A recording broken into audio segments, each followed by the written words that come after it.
Selamat malam. Kami dari kelompok 8A ingin mempresentasikan tentang sifat fisik, sifat kimia, kelimpahan unsur di dalam pembuatan dan kegunaan. Sebelum kami mempresentasikannya, kami akan memperkenalkan diri.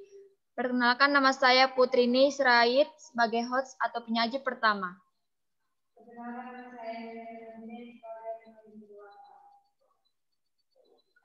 Perkenalkan, nama saya Susanti Sriai Borotagalung sebagai penyaji ketiga. Baiklah, saya akan memperjelaskan tentang sifat fisik.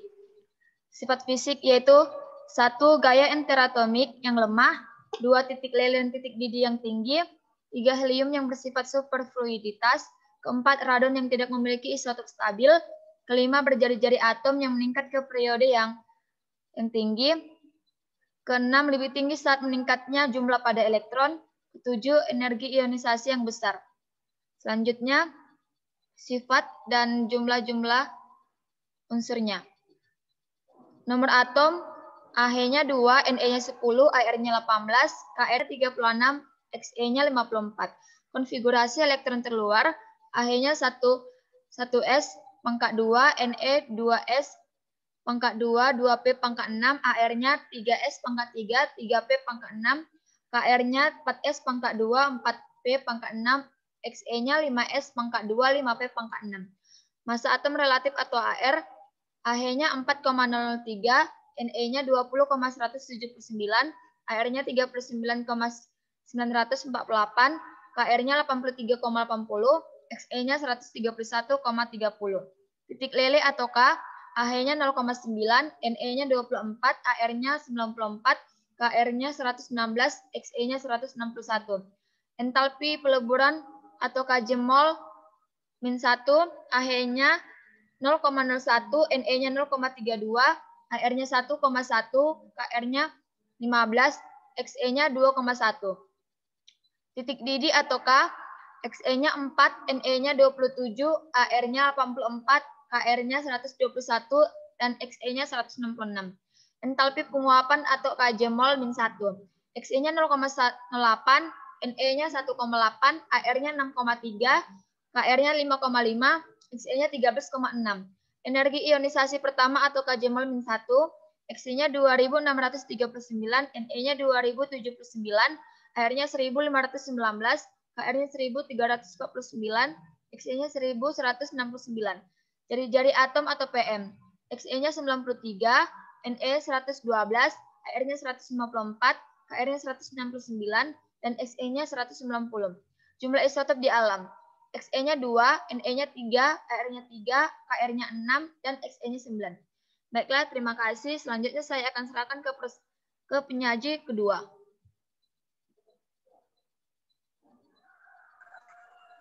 Baiklah, saya akan menjelaskan tentang sifat kimia.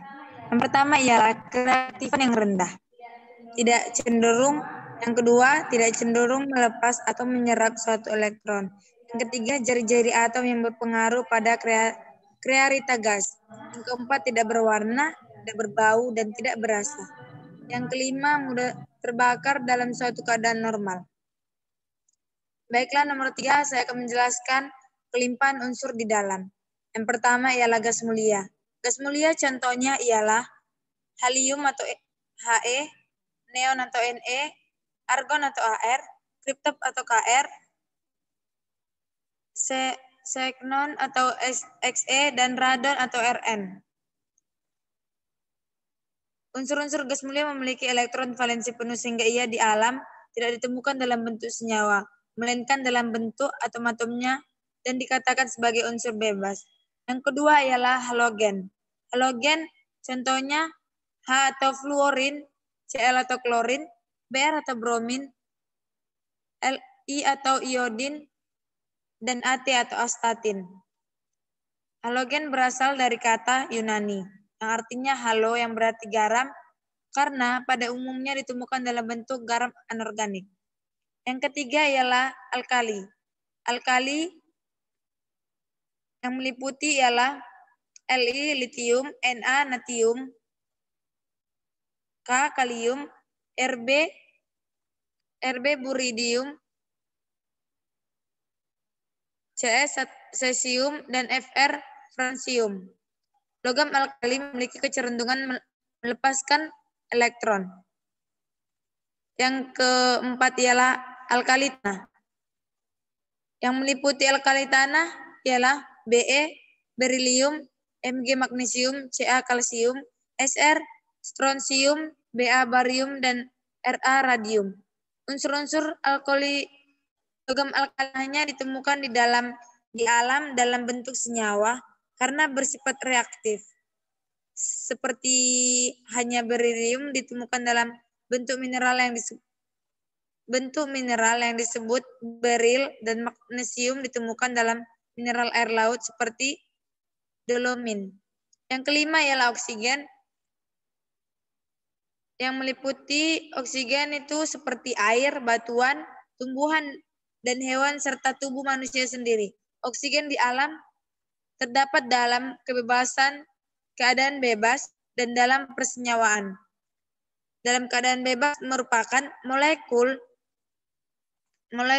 dinatomik O2 20,94% dari komposisi udara di atmosfer adalah oksigen, dan dalam tubuh manusia terdapat sekitar 60%.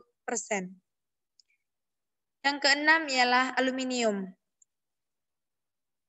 yang merupakan unsur peringkat ketiga terbanyak di kulit bumi, 7,5% setelah unsur oksigen dan silikon.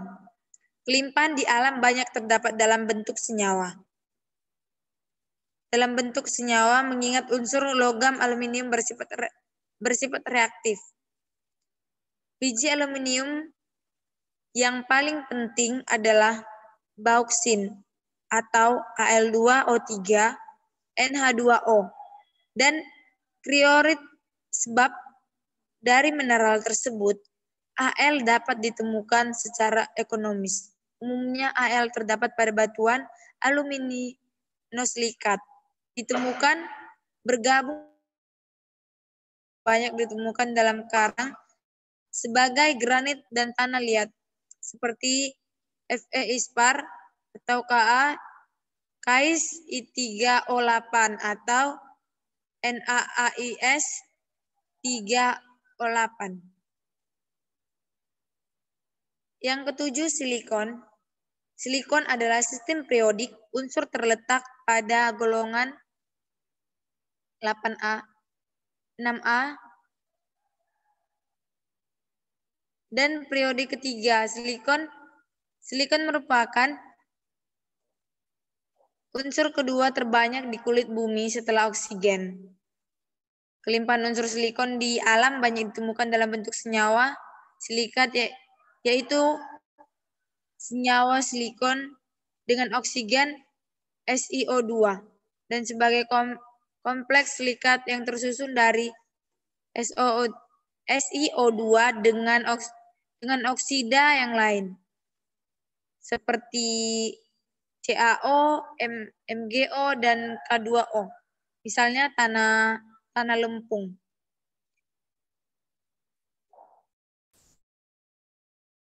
Baiklah, saya akan menjelaskan tentang belerang. Belerang berasal dari bahasa Latin yaitu sulfurium yang artinya batu belerang. Limpahan unsur belerang di alam ada ditemukan dalam keadaan bebas dan dalam bentuk persenyawaan atau senyawa sulfurida dan sulfat. Dalam keadaan bebas banyak ditemukan di daerah pegunungan vulkanik dalam jumlah sedikit, 0,06% derajat di kedalaman kurang lebih 100 meter di bawah tanah dalam bentuk endapan. Yang keempat ialah pembuatan. Yang pertama, pembuatan helium dari gas alam. Pemisahan gas helium dari gas alam dilakukan dengan cara pendinginan sampai gas alam akan mencair sekitar kurang 156 derajat Celcius sehingga gas helium dapat terpisah dari gas alam.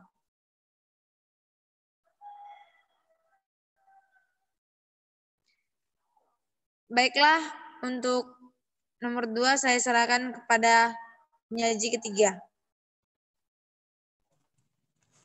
Baiklah, di sini saya akan melanjutkan tentang pembuatan. Yang kedua itu pembuatan neon. Neon dapat diperoleh dari udara melalui proses distilasi fraksional. Yang pertama dilakukan adalah dengan memasukkan udara ke dalam suatu wadah, kemudian mengubah wujud gas tersebut menjadi cair. Udara cair kemudian dipanaskan perlahan. Gas yang ada dalam bentuk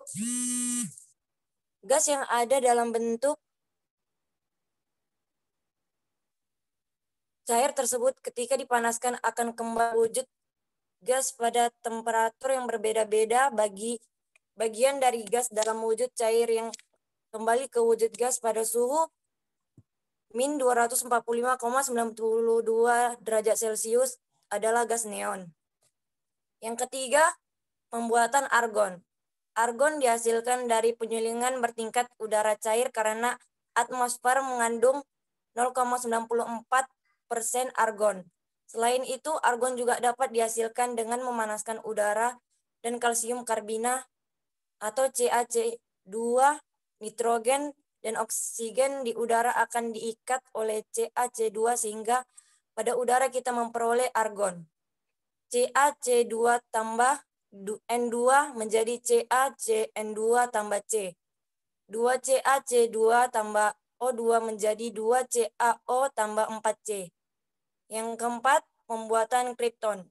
Kripton atau Kr dapat direaksikan dengan fluor atau V2 yang menghasilkan kripton difluorida atau KrF2 dengan rumus molekul Kr atau skon tambah F2 menjadi KrF2 atau skon. Reaksi ini dihasilkan dengan cara mendinginkan Kr dan F2 pada suhu min 196 derajat Celcius, lalu diberi loncatan muatan listrik atau sinar X. Dan kira-kira selusin senyawaan kripton yang dikenal semuanya merupakan garam kompleks yang diturunkan dari KrF2. Salah satu contoh pembentukan garam adalah KrF2 tambah SbF5 menjadi KrF plus tambah SbF6-. Yang kelima, pembuatan xenon.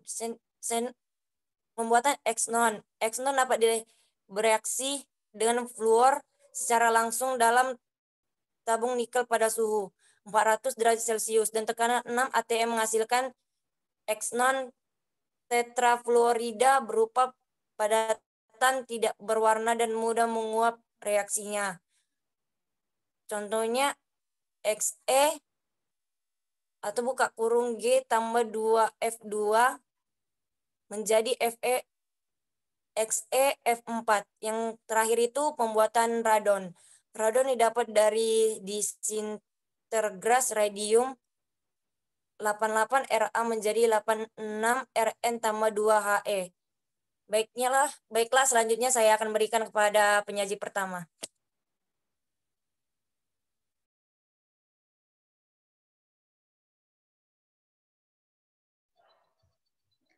Baiklah, saya akan menjelaskan kegunaannya, yaitu 1. Helium. Helium digunakan sebagai pengisi pada balon udara. Selain itu juga digunakan campuran oksigen pada tabung penyelam. Helium yang berwujud cair juga dapat digunakan sebagai suatu zat pendingin karena memiliki titik uap yang sangat rendah. Kedua, neon. Neon biasanya juga digunakan untuk mengisi lampu neon. Neon bisa digunakan untuk cair adalah suatu zat pendingin pada refrigerator untuk temperatur rendah. Neon pun bisa digunakan untuk memberi tanda pada pesawat terbang, berbagai macam hal seperti indikator tegangan tinggi, zat pendingin, penangkal petir, dan mengisi tabung televisi. Neon cair adalah suatu zat pendingin pada refrigerator untuk temperatur rendah. 3. Argon. Argon digunakan dalam las titanium dan stainless steel. Argon pun juga dimanfaatkan sebagai pengisi bola lampu pijar. 4. Kripton. Kripton bersama argon dimanfaatkan sebagai pengisi lampu fluoresen bertekanan rendah, krypton juga digunakan dalam lampu kilat untuk fotografi kecepatan tinggi. Yang kelima, xenon. Xenon dimanfaatkan dalam pembuatan lampu pijar untuk bakterisida atau pembunuh bakteri. Xenon juga digunakan dalam pembuatan tabung elektron. Yang keenam, radon. Radon digunakan dalam terapi kanker karena bersifat radioaktif. Selain itu, radon juga bisa berperan sebagai sistem peringatan gempa karena bisa lempengan bumi ini bergerak kadar radon akan berubah sehingga bisa diketahui bila adanya gempa dari perubahan kadar radon. Baiklah, sekian dari presentasi kami. Kami ucapkan terima kasih.